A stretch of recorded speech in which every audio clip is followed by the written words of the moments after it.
క్షణికావేశంలో చేస్తున్న తప్పులు తర్వాత పెనుముప్పుగా మారుతున్నాయి. కేరళలో సంచలనం సృష్టించిన షారన్ రాజ్ హత్య కేసులో నిందితురాలు గ్రీష్మకు నెయ్యంటికర అదనపు సెషన్స్ కోర్టు సోమవారం మరణశిక్ష విధించింది.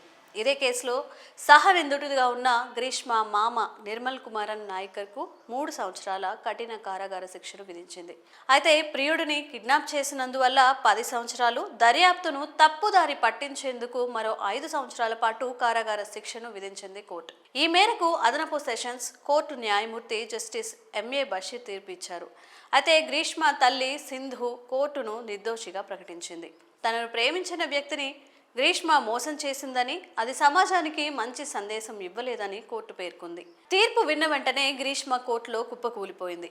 2022లో కేరళలో సంచలనం సృష్టించిన ఈ కేసు వివరాల్లోకి వెళ్తే, Sharon Raj B Sc radiology student.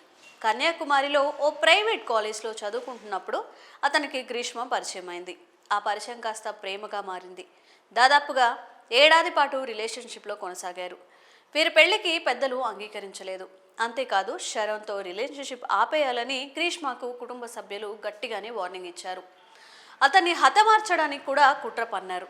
దీనికి గ్రీష్మ తల్లి, మేనమామ సహకరించారు. ఇంట్లో పెద్దవాళ్లతో మాట్లాడాలని గ్రీష్మ తన బాయ్ ఫ్రెండ్ని ఇంటికి పిలిపించింది. 2022 అక్టోబర్ 14వ తేదీన కన్యాకుమారిలోని తన ఇంటికి షరోన్ రాజ్ వెళ్ళాడు. తొలుత కూల్ డ్రింక్, ఆ తర్వాత విషాన్ని కలిపిన ఆయుర్వేద మందును ఇచ్చారు. ఇది తాగిన మరుసటి రోజు అంటే 2022 అక్టోబర్ 25వ తేదీన షరోన్ మరణించాడు.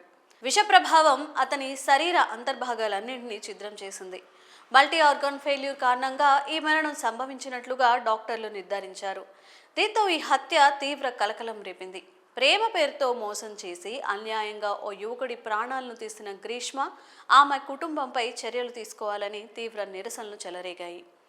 దీంతో పోలీసులు రంగంలోకి దిగారు. పోలీస్ డిప్యూటీ సూపరింటెండెంట్ జాన్సన్ సారథ్యంలో లోతుగా దర్యాప్తు ప్రారంభించారు.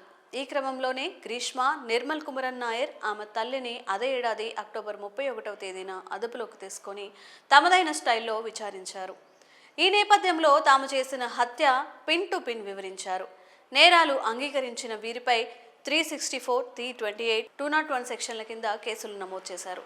ఈ నెల 18వ తేదీన వాదోపవాదాలను ఆలకించింది కోర్టు. తాజాగా గ్రీష్మకు మరణ శిక్షను ఖరారు చేసింది. మరి కోర్టు ఇచ్చిన తీర్పుపై మీ అభిప్రాయాలను కామెంట్స్ రూపంలో తెలియజేయండి.